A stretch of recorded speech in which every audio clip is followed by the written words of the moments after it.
సంఘములో ఒక అమూల్యమైన బిడ్డగా దేవుడు ఆ బిడ్డను ఆశీర్వదించి దీవించును గాక. దేవుని స్తోత్రం.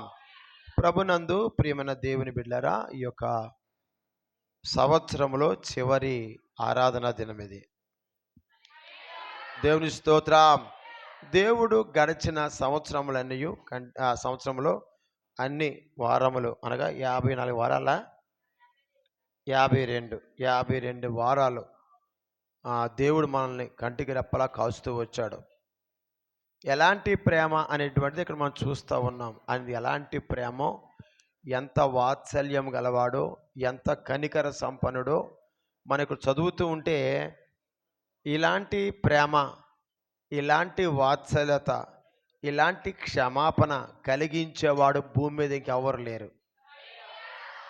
అర్థమైందా మీకు? దీని మహింపరచడం గట్టిగా. ఇలాంటి ప్రేమ, ఎలాంటి ప్రేమ? యేసయ్య లాంటి ప్రేమ, క్షమించే ప్రేమ, ఆదరించే మనస్సు, వెంబడించే తత్వం కలిగిన వాడు ఈ భూమి మీద ఎవరు లేరు. ఒకవేళ అమ్మ అవ్వచ్చు, నాన్న అవ్వచ్చు, వారు కూడా ఈ దేవుని ముందు ఫెయిల్ అయిపోయిన వాళ్ళే. ఎందుకంటే వాళ్ళు కొంత సందర్భంలో వారు విసిగిస్తారు, అసహించుకుంటారు, బయటికి పంపేస్తారు. కానీ ఈ దేవుడు ఎంత గొప్పవాడో ఇక్కడ నెహెమ్యా గ్రంథంలో ఎజ్రా చదువుతూ ఉన్నాడు ఈ మాటల్ని.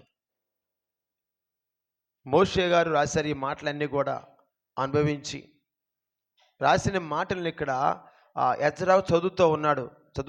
ఎంత గొప్ప దేవుడు అయ్యా, ఎంత ప్రేమగల దేవుడు ప్రభా, నీ ప్రజలైన ఇశ్రాయేలీలు నిన్ను విసికించినను. ఆమేన్ అంటే చూడండి ఎంత అద్భుతం మాట. చూడండి ఒకసారి ఇక్కడ 9వ అధ్యాయంలో చూడండి 17వ వచనంలో, వారు అవిధేయులగుటకు వారి విధేయులగుటకు మనసు లేని వారై తమ మధ్య నీవు చేసిన అద్భుతములను జ్ఞాపకము చేసుకొనక తమ మనస్సును కఠినపరుచుకొని తాము నుండి వచ్చిన దాస్యపు దేశమునకు తిరిగి వెళ్ళుటకు ఒక అధికారిని కోరుకొని నీ మీద తిరుగుబాటు చేసిరి. అయితే నీవు క్షమించుటకును సిద్ధమైన దేవుడవు, దయావాత్సల్యతలు గలవాడవును, దీర్ఘశాంతమును బహుకృపయు గలవాడునయ్యుండి వారిని విసర్జింపలేదు. గడియద్దామా? హల్లెలూయా. అంటే దీన్ని బట్టి నువ్వు అర్థం చేసుకోవాలి ఎంత ప్రేమ గల దేవుడో. ఒక్కొక్కసారి మా అమ్మ లాంటి అమ్మ ఉండదని, మా నాన్న లాంటి నాన్న ఉండడని ఒక్కోసారి అంటూ ఉంటాం. కానీ నువ్వు ఎన్ని అనుకున్నా ఈ దేవుడు లాంటి దేవుడు లేడు. దేవుని స్తోత్రం. ఈ దేవుడు లాంటి దేవుడు నీకు దొరకడు, లేడు. ఇక్కడ భూమి మీద ఎవరు లేరు, అటు పరలోకం కానీ ఇక్కడ ఎక్కడ లేరు. ఎంత గొప్ప దేవుణ్ణి ఆరాధించటానికి దేవుడు నిన్ను ఆయన కోరుకున్నాడు. దేవుని స్తోత్రం. మనము దేవుణ్ణి ఎన్నుకోలేదు, మనము దేవుణ్ణి కోరుకోలేదు. ఆయనే మనల్ని కోరుకొని మనల్ని ఎన్నుకొని జగత్పునాది వేయబడక ముందు ఏ ఉద్దేశాన్ని కలిగి ఉన్నాడో దానిని సఫలం చేసుకున్నాడు ఆయన. దేవుని స్తోత్రం.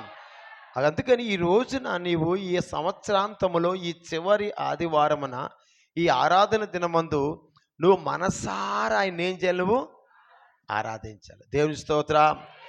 ఆరాధించడం అనే మాటగా తన్మయం చెందడం అన్నమాట. ఆయన చేసిన కార్యాలు వివరిస్తూ ఉంటే, జ్ఞాపకం వస్తూ ఉంటే తన్మయం చెందడం అనమాట ఆరాధన అంటేనే. అంటే ఇంకా ఆయనలో నువ్వు మిళితమైపోయావు. అది చెయ్యిలూపేస్తే ఆరాధన కాదు. ఇది మాత్రం మర్చిపోకండి ఎప్పుడు కూడా మీరు.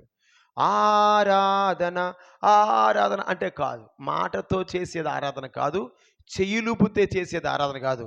అది నీవు దేవుడు చేసిన కార్యాలను బట్టి అంతరంగములో నుంచి వచ్చే కృతజ్ఞత, స్తుతి, ఆరాధన. దేవుని స్తోత్రం. అందుకే దేవుడిని సజీవునిగా ఉంచాడు దేవుడు నిన్ను. ఆమేన్. లేకపోతే ఏనాడో మన పూర్వీకులు కలిసిపోయారు. ఎప్పుడు? 2000, 2001, 2022లో మన పూర్వీకులు చాలామంది వెళ్ళిపోయారు. ఇంకా నువ్వు వెళ్ళిపోకుండా నిన్ను ఉంచాడంటే కారణం ఏంటో తెలుసా? ఆయన కృప నీ మీద ఉంది. ఇక్కడ ఏమంటాడు చూస్తే, ఇక్కడ అద్భుతమైన మాట ఏమంటాడంటే, నీవు వారిని విడిచిపెట్టలేదు ప్రభా, వాళ్ళు తిరుగుబాటు చేశారు, నువ్వు ఎక్కడి నుంచి వాళ్ళని విడిపించావో అక్కడికి వాళ్ళు వెళ్ళిపోతానన్నారు వాళ్ళు. ఆమేన్. ఎక్కడి నుంచి అయితే వచ్చారో అక్కడికి మళ్ళీ తిరిగి వెళ్ళిపోతామని ఒక నాయకుని కూడా ఏర్పాటు చేసుకున్నారు వాళ్ళు. చేసుకొని మాటి మాటికి వారి విగ్రహాల వైపు తిరిగిపోతూ ఉన్నారు. అయినను నీవు వారిని విడిచిపెట్టలేదు. ఇక్కడ విసర్జించలేదు. క్షమించడం వేరు, విసర్జించడం వేరు, గుర్తుంచుకోవాలి. క్షమించడం వేరు, విసర్జించడం వేరు. విసర్జించం అనేటువంటి పదాలను ఎప్పుడు వాడతాం చెప్పడం మనం?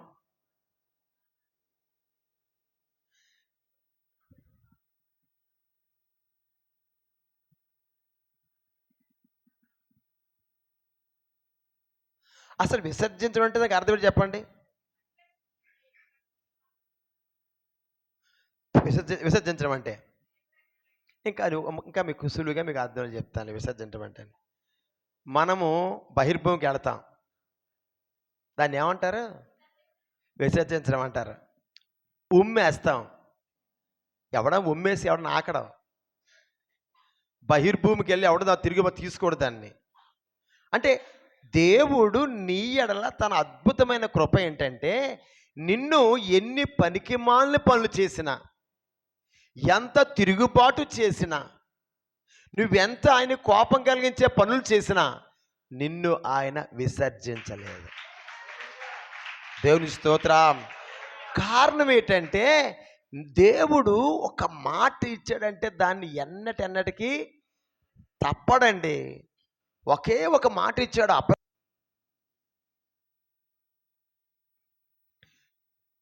నీ సంతతిని నేను ఎన్నటికి విడిచిపెట్టను. ఆమేన్. నేను అబ్రహాము దేవుడను, ఇస్సాకు దేవుడను, యాకోబు దేవుడను, నేను ఇచ్చిన మాట తప్పువాడను కాదు. ఆమేన్. దేవుని స్తోత్రం.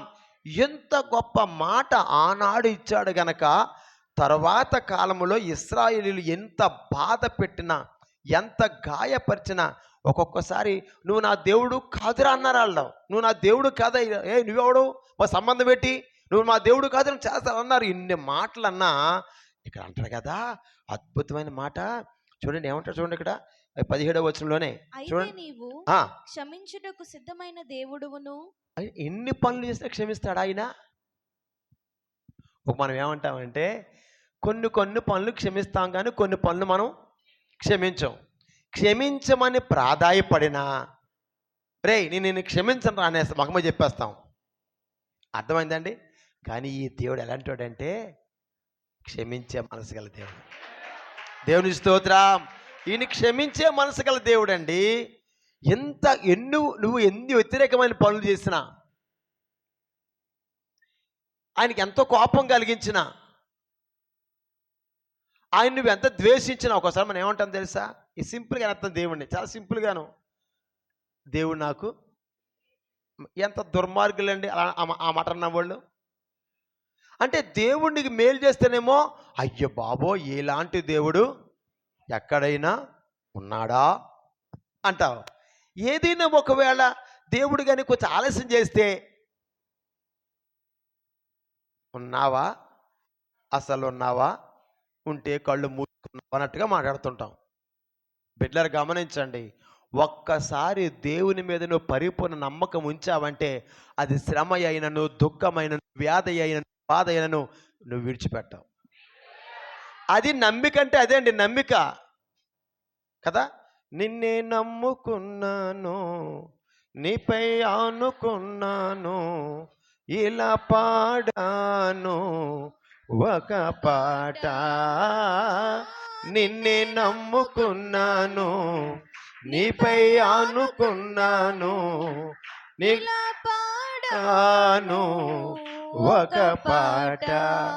నా పాటకు ప్రాణం నీవయ్యావు యేసయ్యా, నా తోటికి నోరై నిలిచావు నా యేసయ్యా. నా పాటకు ప్రాణం నీవయ్యావు యేసయ్యా, నా నోటికి నోరై నిలిచావు నా యేసయ్యా. దేవుని స్తోత్రం. హల్లెలూయా. ఈ దేవుడు ఎంత గొప్ప దేవుడని చెప్పితే ఇప్పుడు ఎంతగా నిన్ను క్షమించిన దేవునికి ఏ విధంగా నువ్వు ఆరాధన చేయాలి, ఇది ఇప్పుడు నేర్చుకోవాల్సింది. నా వంక చూడండి, నా వంక చూడండి, నా వంక చూడండి. ఇప్పుడు ఏమంటున్నాడు? మీరు నన్ను ఇసికించిన, నన్ను అవమానపరిచిన, నువ్వు మా దేవుడు కాదని వెనక్కి వెళ్ళిపోతానన్నా, ఎక్కడి నుంచి అయితే విడిపించానో ఆ స్థితికి నువ్వు వెళ్ళిపోతానన్నా, నువ్వు త్రాగుబోతుగా ఉంటే విడిపించాను, మరల ఇప్పుడు ఏమంటున్నావు? త్రాగుబోతుని అయిపోతాను అంటున్నావు. నువ్వు వ్యభిచారిగా ఉంటే విడిపించాను, మళ్ళీ నువ్వేమంటున్నావు? మళ్ళీ వ్యభిచారిగా పోతాను అంటున్నావు. నువ్వు దొంగగా ఉంటే విడిపించాను, మళ్ళీ ఇప్పుడు ఏమంటున్నావు? మళ్ళీ దొంగతనానికి వెళ్ళిపోతాను అంటున్నావు. నువ్వు అబద్ధములు మోసములు చేస్తే విడిపించాను, నువ్వేమంటున్నావు? మళ్ళీ మోసం అబద్ధానికి వెళ్ళిపోతాను అంటున్నావు. అయినను నిన్ను విసర్జించట్లేదు. వాట్ ఏ వండర్ఫుల్ లవ్ అండి అయింది. ఎంత అద్భుతమైన ప్రేమ అండి అయింది. ఒక భార్య తప్పు చేస్తే నరికేస్తున్నారు. ఇప్పుడు భర్త ఏం చేస్తే నరికేస్తున్నారు భర్తల్ని. ఐదుగురు ఆరుగురు పిల్లల్ని కనుక కూడా భార్య నరికి చంపేస్తున్నారు తప్పు చేసిందని. భర్త ఎంత కష్టపడి నిన్ను పోషించి గొప్ప చేసినా ఆ భర్తను ప్రక్కన పెట్టి అక్రమ సంబంధం పెట్టుకొని భర్తను చంపేస్తున్నారు. ఇంత భయంకరమైన ఈ మనుషులను నా ప్రభు అన్నాడు కదా, పశ్చాత్తాపడితే క్షమించేస్తాను. దేవుని స్తోత్రం. అంటే ఎంత అద్భుతమైన ప్రేమ ఒకసారి గుర్తుంచుకోండి మీరు. ఇలాంటి ప్రేమ ఈ ప్రపంచంలో ఎవరికి లేదు. నీ భర్తకు లేదు, నీ భార్యకు లేదు, మీ అమ్మకు లేదు, మీ నాన్నకు లేదు, మీ అక్క చెల్లి ఎవరికి లేదండి. అటువంటి ప్రేమ గల ఏకైక దేవుడు నా యేసు ప్రభు. దేవుని స్తోత్రం. అంతగా నీవు వారిని వారు విసిగించినను నువ్వు వారిని విసర్జింపలేదు అంటూ ఎంత మేలు నా పక్షంగా చేసినందుకు నిన్నెలాగ నేను స్తుతించాలి, నిన్నెలాగ నేను ఘనపరచాలి, నేను ఏ పదాలు వాడి నీ నామాన్ని నేను హెచ్చించాలి. ఇది ఇప్పుడు మనం నేర్చుకోవాల్సింది. ముందేమో మనం ఎన్ని అక్రమాలు చేసినా, ఎన్ని తప్పులు చేసినా, ఎన్ని పాపాలు చేసినా తిరిగి మళ్ళా చేర్చుకునే మనసు గల దేవుడు నేను చేర్చుకున్నాడు కనుక, చేర్చుకున్న దేవునికి నువ్వేం చేయాలంటే ఏ విధంగా స్తుతించాలి, ఏ విధంగా ఆరాధించాలి, ఏ పదాలు వాడాలి, ఏ పదాలు వాడితే సంతోషం, ఏ పదాలు వాడితే నాకు మనశ్శాంతి అన్నట్టుగా ఇక్కడికి వచ్చాను. ముందు 9వ అధ్యాయం వచ్చేసేయండి. అది 9వ అధ్యాయం, అదే అందులోనే చూడండి అమ్మా 5వ వచనం నుంచి చదువుదాం. అప్పుడు లేవీయులైన యేషువ, కద్మియేలు, హషబ్నేయు, షెరెబ్యా, హోదియా, షెబన్యా, నెతహాయ అనువారు నిలవబడి నిరంతరము మీకు దేవుడై ఉన్న యెహోవాను స్తుతించుడి. ఆమేన్. ఎందుకు దేవుడు స్తుతించాలని చెప్పాడు ఇక్కడ? నువ్వు ఎన్ని వేషాలు వేసినా, ఎన్ని పనికిమాలిన పనులు చేసినా, నీ భర్తకు తెలియకుండానో, నీ భార్యకు తెలియకుండానో, మీ అమ్మ నాన్నకు తెలియకుండానో, దైవజనులకు తెలియకుండానో నువ్వెన్ని చెడిపోని కార్యాలు చేసినా, నువ్వు పశ్చాత్తాపడి వస్తే మాత్రం నిన్ను క్షమించడానికి సిద్ధంగా మన మనసు దేవుడు ఉన్నాడు. అలా నిన్ను క్షమించాడు గనకే ఇప్పుడు ఆయన ఏం చేయాలి తెలుసా? నిలవబడి. ఇప్పుడు ఆరాధన ఎలాగో చేస్తాం మనం? నిలవబడడం దేనికి? విధేయత, గౌరవం. అందరూ నిలవబడి, ఇక్కడ వచ్చింది నిలబడడం, ఇప్పుడు ఎలా వచ్చింది కాదు. అదిగో ఆ పూర్వకాలం అందే పాత నిబంధనలు వారు అందరూ నిలవబడి, చూడండి ఇక్కడ నిలవబడి మీకు దేవుడై ఉన్న యెహోవాను స్తుతించుడని, నిరంతరము మీకు దేవుడై ఉన్న యెహోవాను స్తుతించుడని చెప్పి ఇలాగు స్తోత్రము చేసిరి. స్తోత్రం అనే పదాలు వినండి అమ్మా, విను. స్తోత్రం అనే పదాలు వినండి. చదువున్నాను. సకల ఆశీర్వచన స్తోత్రములకు మించిన నీ ఘనమైన నామము స్తుతించబడుగాక. ఆమేన్. వింటున్నావా? ఎలా చేయాలి స్తుతి ఆరాధన అంటేని? ఏదో పొడి మాటలు చెప్పేసేసి ఏదో హల్లెలూయా హల్లెలూయా హల్లెలూయా అంటే పోవడం కాదు. నువ్వు ఈ పదాలు నీ నోట్లో నుంచి రావాలి. అర్థమైందా? ఒరే కుర్రోన్ని, ఒరే నువ్వు బెల్లం తిన్నావా అని అడిగింది అనుకో అమ్మ, తిన్నావా అని అనుకో, నువ్వేమంటావు? నోరు తెరిచి చెప్పు, లేకపోతే ఈపి చితికిపోద్ది అనరా. వాడు మౌనంగా ఉన్నాడంటే ఏమంటాం మనం?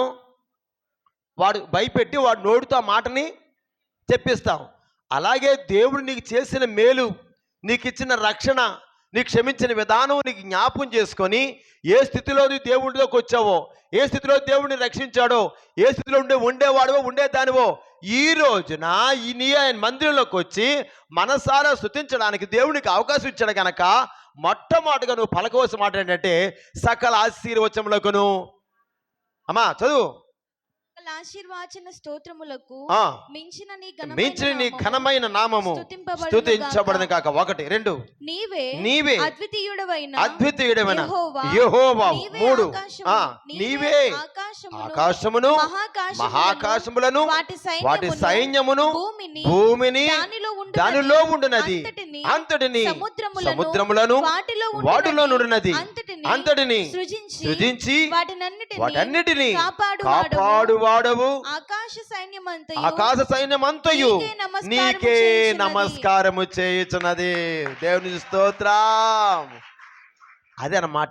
అందుకు చెప్తాను, ప్రభా నువ్వు ఆకాశం సృజించావు కదా, భూమిని సృజించావు కదా, నక్షత్రాలు సృజించావు కదా, పర్వతాలు సృజించావు కదా, నదులను సృజించావు కదా, చివరికి మట్టి మనిషిని నన్ను నువ్వు చేసావు కదా ప్రభా, ఏమిచ్చినడం తీర్చగలను తండ్రి.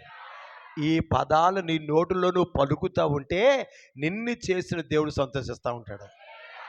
అప్పుడు అంటాడు, నన్ను గణపరిచిన వాడిని నేను గణపరుస్తాను, నన్ను మహింపరిచిన వాడిని నేను నువ్వు మందిరంలోకి వచ్చి బెల్లం కొట్టిన రాయిలాగా అలాగ ఉండడం దేవునికి ఇష్టం కాదు. దేవుడు నీ ఎడల చేసిన ప్రతి కార్యాన్ని బట్టి, ఆయన నీకు చూపిన ప్రేమను బట్టి, నిన్ను నడిపిస్తున్న విధానం బట్టి, నిన్ను పోషిస్తున్న విధానం బట్టి, నిన్ను క్షమించిన పాపములను బట్టి ఆయన నువ్వేం చేయాలి? గణపరచాలి. ఆమె దేవుని స్తోత్రం. అందుకే దేవుడు నిన్ను పుట్టించాడు. ప్రార్థన చేయడానికి కాదు. ఆదివారం కూడా నువ్వు ప్రార్థన చేసావనుకో, ఇక నీ అంట అజ్ఞాని బుద్ధిహీనులు భూమి మీద ఇంకెవరు ఉండరు. ఇంకా అసలు ఆదివారం అంటేనే ఆరాధన దినము. ఆరాధన అంటేనే నీవు దేవుడు నీకు చేసిన వాటిని బట్టి ఆయన నామాన్ని గణపరచడం. కొంతమంది ఆదివారం ప్రార్థన చేయమ్మా, అమ్మ ప్రార్థన చేయమ్మా, ప్రార్థన చేయ అంటారు. ఇది చాలా అజ్ఞానం అండి, అవివేకం అండి. అసలు ఆదివారం నాడు ఆరాధన దినమున ప్రార్థించు అని పాస్టర్ గారు చెప్పకూడదు, నువ్వు ఎంత మాత్రం ప్రార్థన చేయకూడదు. నువ్వంతా చేసిన తర్వాత ప్రభా నాకిచ్చిన రక్షణ బట్టి, నాపై చూపిన కృపను బట్టి, నన్ను క్షమించి నీ బిడ్డగా చేసుకున్న విధానం బట్టి ఈ ఘనత, ఈ మహిమ, ఈ ప్రభావములు మీకే చెల్లినగాక. మళ్ళీ కొంతమంది బుద్ధిహీనులు ఏం చెప్తున్నారు తెలుసా మీకు? ఇలా చెప్పి యేసునామంలో అడుగుతున్నాం తండ్రి అంటారు. ఎంత పనికి మాలిన మనసు అండి ఇది, చెప్పడం మాట చెప్పాలంటే. అసలు నువ్వేం చేస్తున్నావు నీకు అర్థమవుతుందా? నువ్వు ఎలాగ ఆరాధిస్తున్నావు నీకు అర్థమవుతుందా? నన్ను కాపాడు ప్రభా అని ఇప్పుడు అనకూడదు, నన్ను దీవించు ప్రభా అని ఇప్పుడు అనకూడదు, పక్క వాళ్ళని కాపాడు ప్రభా అని ఇప్పుడు అనకూడదు, హాస్పిటల్లో ఉన్న వాళ్ళని దీవించినైనా అనకూడదు, హాస్పిటల్లో ఉన్న వాళ్ళని స్వస్థపరచ అనకూడదు.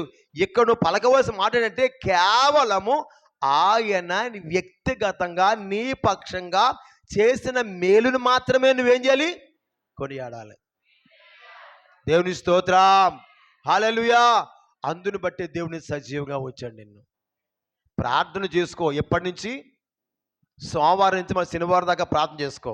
ఈ రోజైతే మాత్రం ఖచ్చితంగా నీ నోట్లోంచి స్తుతి వచనాలు తప్ప అడుక్కునే మాటలు నీ నోటిని రాకూడదు, రాకూడదు, రాకూడదు, రాకూడదు. మరి వారమంతా ప్రార్థన చేస్తే ఎప్పుడు ఆయన స్తుతిస్తావు?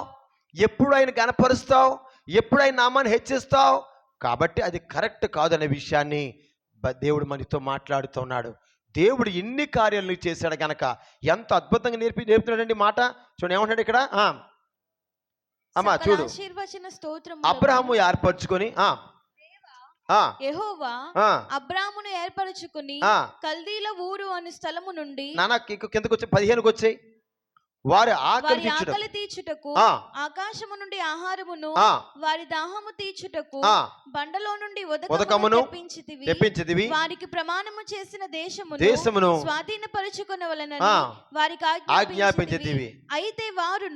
అయితే వారు ఆ తర్వాత ఏంటంటే వారు వినలేదు. కానీ మనము విననులనే ప్రజలుగా కాకుండా మాట వినేవారిగా మన దేవుడు చేసుకోవాలి కనుక నీవు చేసే ఆరాధనలో ప్రార్థిస్తున్నాను తండ్రి అని కానీ, నాకు ఇంకా ఏదైనా ఇయ్యి ప్రభా అని కానీ ఎంత మాత్రం బెగ్గింగ్ అడుక్కోకూడదు ఈ రోజున. ఇంకా ఎస్పెషల్లీ నువ్వు చేసేటంటే దేవుడు నీకు చేసిన కార్యాన్ని బట్టి, ప్రభా పాపినైన నన్ను నువ్వు క్షమించావు, నా ప్రతి పాపాన్ని రక్తంలో కడిగి వేశావు, నన్ను శుద్ధునిగా చేశావు ప్రభా, రక్షించబడిన నాటి నుంచి నేరు ఈ దినం వరకు నన్ను కంటికి రెప్పలు నన్ను కాపాడావు.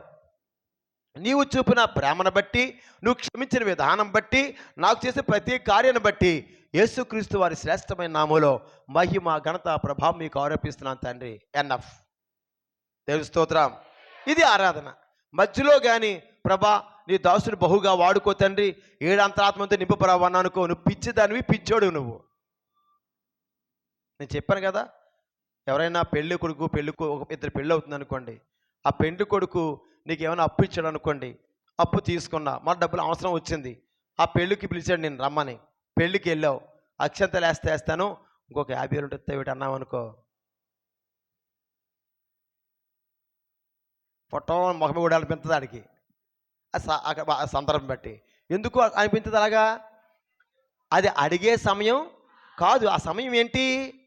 పెళ్లి చేసుకున్నాడు కాబట్టి దీర్ఘాయుష్ని మహానుభావో, లేకపోతే దేవుడిని దీవించడు కాక చెప్పాలి తప్ప, మొన్న 1 లక్ష ఇచ్చా కదా, ఇంకొక లక్ష అన్నాం అనుకో, వెధవ పనికి మళ్ళీ వెధవ అనుకొని పెళ్ళి అయిపోగానే ఇంటికి వచ్చి ఫోన్ చేస్తాడు, అర్జెంటుగా డబ్బులు తెచ్చేయని. అర్థమవుతుందా? ఇది కూడా అంతే. ఆదివారం నాడు ఆయన గణపరిచే దినం కనుక అది అడుగుతున్నాను తండ్రి, ఇది అడుగుతున్నాను ప్రభా, ఇలా అల్లారికి ఎలా చేయి ప్రభా, వీడికి ఎలా చేయి తండ్రి, మా సంఘం అంతటి క్షేమం గురించి నీకు వందనాలు ప్రభా. అది నీకు అవసరం లేదు, వ్యక్తిగతం చూసుకో నువ్వు. నేను మళ్ళీ కొంతమంది ఏంటి తెలుసా, మమ్మల్ని అంటారు. మమ్మల్ని అనే పదం ఆడకూడదు, అర్థమవుతుంది నీకు? వ్యక్తిగత ఆరాధన అంటే ఏంటి తెలుసా? వ్యక్తిగతం. నేను అంతే ప్రభా, నీవు నా ఎడల, నీవు నా పక్షంగా, నీవు నాతో, నీవు నాకు, ఇదే పదం రావాలి తప్ప మేము, మాకు అనే పదం నీకు నోటిని రాకూడదు. అది ఆరాధన. కాబట్టి ఇశ్రాయేలు ప్రజలు ఎజ్రా గారు చదువుతూ ఉంటే ఆ మాటలు వినగానే వాళ్ళు సంతోషించి ఆనందంతో కేకలు వేస్తూ ఏడుస్తూ ఉంటే ఇది ఏడ్చే సమయము కాదు. ఇది ఏడ్చే సమయము కాదు. ఇది కేవలము దేవుడు నీకు చేసిన మేలుని బట్టి ఆయన నామని ఏం చేయాలి? నువ్వు గణపరచాలి. ఓకే, గణపడదామా? అందరూ శాస్త్రాంగపడి, ఇక్కడ శాస్త్రాంగపడి అనే పదం మనకు ఉన్నది కనుక అందరూ మన హృదయపూర్వకంగా మనసారా మన శాస్త్రాంగపడి ప్రభు నామాన్ని గణపడదాం. దేవా నీకు వందనాలు తండ్రి, సర్వశక్తిమంతుడా నీకు వందనాలు. అయ్యా రాజులు, అయ్యా అధికారులు, అయ్యా తండ్రి ప్రభా, నీ పాదాల చెంత శాస్త్రాంగపడి నేను నమస్కరించినట్టుగా అయ్యా అల్పులమైన నాకు ఇచ్చిన ఈ భాగ్యం బట్టి వందనాలు ప్రభా. ఎటువంటి అర్హత లేని నా జీవితంలో ఎంతో